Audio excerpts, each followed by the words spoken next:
तुमच्या घरात सगळं ठीक चाललं होतं, पण अचानक मुलं सतत आजारी पडायला लागली. घरात भांडणं वाढली. पैसे येऊनही टिकत नाहीत. कधी तुम्हाला वाटलं आहे का, की हे सगळं फक्त योगायोग आहे, की काहीतरी नजर लागली आहे? आजच्या व्हिडिओमध्ये आपण जाणून घेणार आहोत, घराला नजर लागते का? त्याची लक्षणं काय असतात?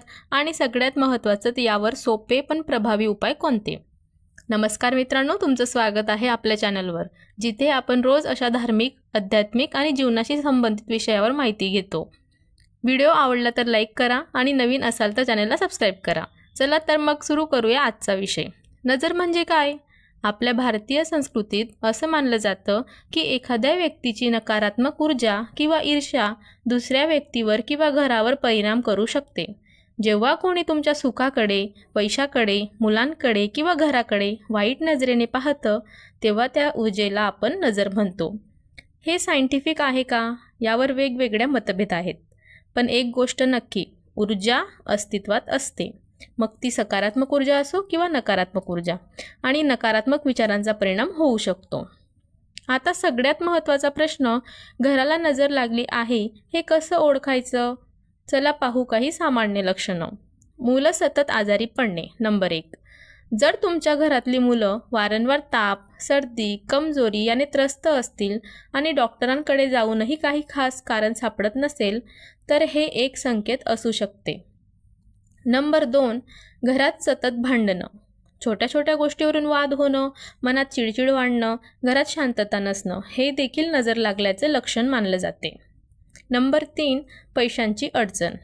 पैसे येतात पण टिकत नाही. अनपेक्षित खर्च वाढतात, कामात अडथळे येतात, भरपूर कष्ट करूनही हातात एक रुपया पण राहत नाही. नंबर 4. अचानक अशक्तपणा. घरातल्या लोकांना अचानक थकवा असतो, आळस जाणवतो, काही करण्याची इच्छा होत नाही. दिवसभर आपण खूप ॲक्टिव्ह वाटावं असं यासाठी खूप साऱ्या गोष्टी आपण खात असतो किंवा एक्सरसाइज करत असतो, पण तरी देखील ही लक्षणं आढळून येतात. हा पण त्यातलाच एक भाग असू शकतो. नंबर 5. घरात नकारात्मक वातावरण. घरात गेल्यावर मन शांत न वाटणं, जडपणा जाणवणं, सतत काहीतरी चुकीचं होण्याची भावना येणं. जर यापैकी अनेक गोष्टी तुमच्या घरात होत असतील, तर तुम्ही हे लक्षात घ्यायला हवं. मी तुम्हाला एक छोटीशी गोष्ट सांगते. एक कुटुंब होते. त्यांच्या घरी सगळं छान चाललं होतं. नवीन घर, गोड मुलं, चांगली नोकरी. पण काही दिवसांनी मुलं सतत आजारी पडायला लागली, पती पत्नींमध्ये भांडणं वाढली आणि अचानक आर्थिक नुकसानही होऊ लागले. त्यांनी खूप डॉक्टर उपाय केले, पण काही फरक पडला नव्हता. शेवटी एका ज्येष्ठ व्यक्तीने त्यांना सांगितलं, तुमच्या घराला नजर लागली आहे. त्यांनी साधे साधे उपाय केले आणि काही दिवसात सगळं हळूहळू ठीक होऊ लागलं.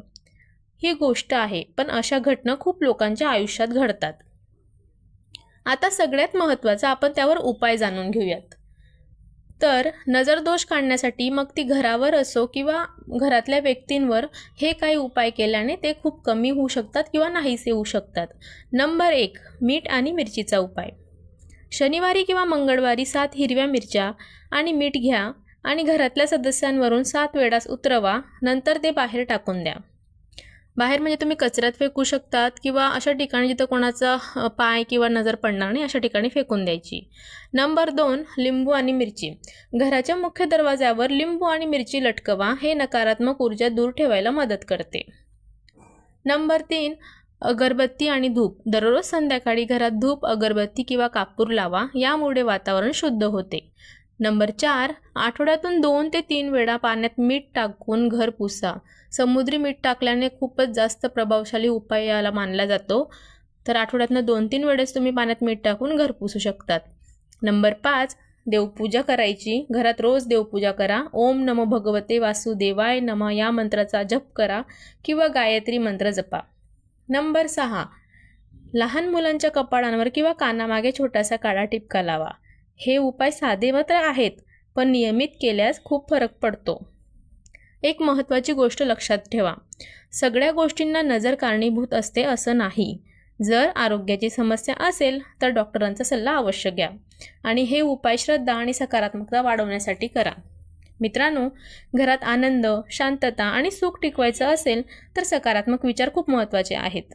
जर हा व्हिडिओ तुम्हाला उपयोगी वाटला असेल तर लाईक करा आणि तुमच्या मित्रपरिवारासोबत शेअर करा. तुमच्या घरात असं काही होतं आहे का? कमेंटमध्ये नक्की सांगा. मी अशाच नवीन व्हिडिओसह पुन्हा भेटेन. तोपर्यंत धन्यवाद.